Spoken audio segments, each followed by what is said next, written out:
Behind the soothing rhythms and powerful messages of reggae lies a darker tale, a story of legends who rose to greatness, only to have their lives tragically cut short. From untimely murders to unanswered questions, let's explore the mysteries and controversies surrounding the deaths of these reggae icons. Stay tuned as we uncover the truths behind the music. This is Raz Levy, representing Reggae Vault. And I said, tall one just come on. I said, Peter, I say, you're going dead tonight. So nobody said nothing. We come to kill you.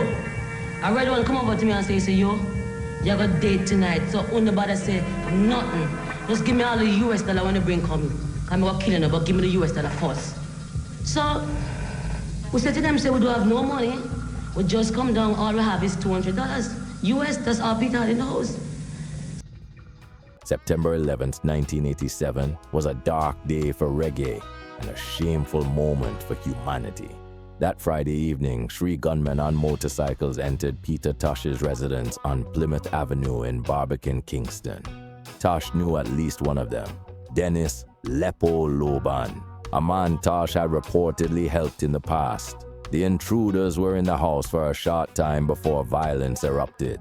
The first victim was Marlene Brown, Peter's longtime girlfriend, manager and accountant, who was shot. Winston Doc Brown was killed instantly, and Peter himself was shot multiple times and beaten.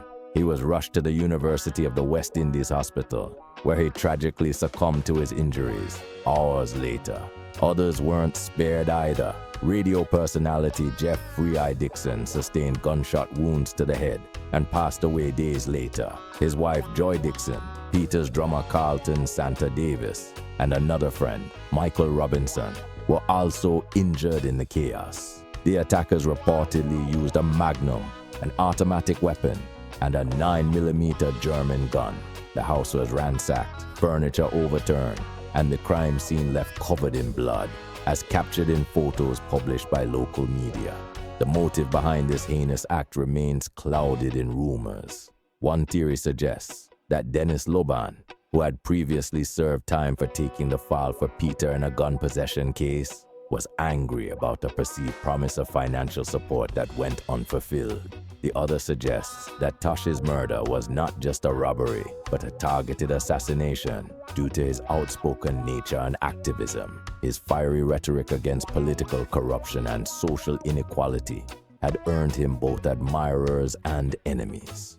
Days later, Loban turned himself into the police, assisted by Interpol's efforts. While he was convicted, the identities of the 2 other gunmen remain undisclosed. Even in death, controversy surrounded Peter Tosh. A bitter fight erupted over his body and burial. Marlene Brown, claiming queen status, insisted Tosh should not be buried in Westmoreland, where he was born. However, the Jamaican government ultimately handed his body to his mother, Alvera Coke, for burial.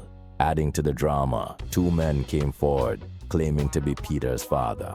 One, Alfred McIntosh, sided with Marlene Brown, while the other, James McIntosh, was confirmed by Tosh's mother as his biological father. James stated that he and Peter had reconciled years prior and kept in contact. This violent and senseless act robbed the world of a revolutionary artist, leaving a void that still resonates. Peter Tosh's legacy as a fearless advocate for justice and peace lives on, even as questions surrounding his death remain unanswered.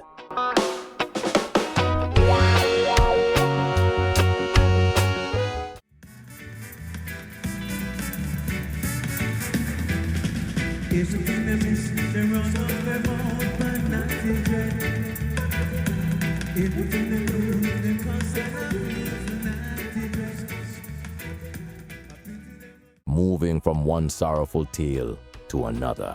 On the night of March 29, 2022, reggae suffered another heartbreaking blow. Donald Orlando Shaw, better known as Tabby Diamond, the legendary lead vocalist of the Mighty Diamonds, was gunned down in a tragic drive-by shooting in Jamaica. At approximately 9:45 p.m., the 67-year-old reggae icon was sitting with a group of people on McKinley Crescent in St. Andrew. Without warning, a gunman opened fire, killing Tabby Diamond and another man, Owen Beckford, and injuring several others. The community was left in shock, and the world mourned the loss of one of Jamaica's most treasured voices. Tabby Diamond's death is shrouded in controversy. Police have theorized that his murder was a possible reprisal, linking it to the alleged involvement of his son in a recent homicide investigation. While this has not been confirmed, the speculation adds a layer of tragedy to an already devastating loss. Tabby Diamond's career spanned over 5 decades, during which he helped define the golden era of reggae. Alongside Fitzroy Bunny Simpson and Lloyd Judge Ferguson, Tabby's smooth, heartfelt vocals led the Mighty Diamonds to global fame. They were celebrated for hits like Pass the Coochie and Right Time, songs that captured the struggles and spirit of Jamaica's people. To lose such a cultural icon to senseless violence is a devastating reminder of the harsh realities many face in Jamaica today. Tabby Diamond's murder has reignited conversations about rising gun violence and the need for stronger efforts to protect the nation's beloved artists and citizens. Though his voice has been silenced, Tabby Diamond's legacy lives on in the timeless music of the Mighty Diamonds. He leaves behind a legacy of harmony, resilience, and a voice that will continue to echo through the halls of reggae history.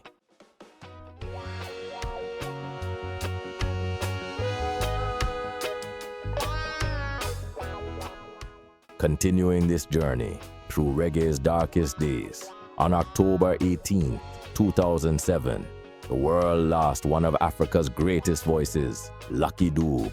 The South African reggae superstar was tragically murdered in Rosettenville, Johannesburg, during a botched carjacking.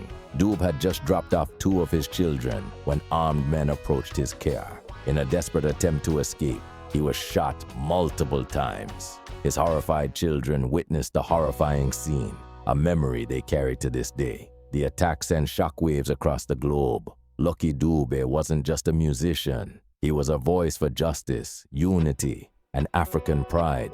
Over his career, he released 22 albums, blending reggae and African rhythms to deliver messages of hope and social awareness. The killers were later caught, tried, and sentenced to life in prison. But the void left by Dube's death remains unfilled. His legacy as a reggae icon and a symbol of resilience lives on through his timeless music. Next, we reflect on the untimely fate of another reggae legend. On October 14, 1983, reggae lost a prodigy when Hugh Mundell was tragically shot and killed in Kingston, Jamaica. Just 21 years old, Mundell was sitting in his car on Grants Penn Avenue with his wife in the passenger seat and fellow artist Junior Reid in the back. A heated argument over the ownership of a refrigerator escalated to deadly violence. The gunman opened fire, killing Mundell on the spot. His wife was unharmed, while Junior Reid miraculously survived. Reid later spoke about the harrowing incident in an interview, shedding light on the senseless loss of a young talent. Mundell's musical journey was extraordinary. A child prodigy, he left school to dedicate himself to music and released his debut album, Africa Must Be Free, by 1983. In 1975, at just 16 years old. The album became a roots reggae classic, earning him a reputation as one of the genre's most promising voices. Beyond his own music, Mundell also produced recordings for others, including Junior Reid's debut album, Speak the Truth. Hugh Mundell's death was a devastating blow, but his influence remained strong, particularly in the Waterhouse community, where emerging singers still draw inspiration from his work. As we delve deeper into these stories of loss, on June 2, 1999, reggae lost another pioneer when Junior Braithwaite, a founding member of the Wailers, was tragically shot and killed in Kingston, Jamaica.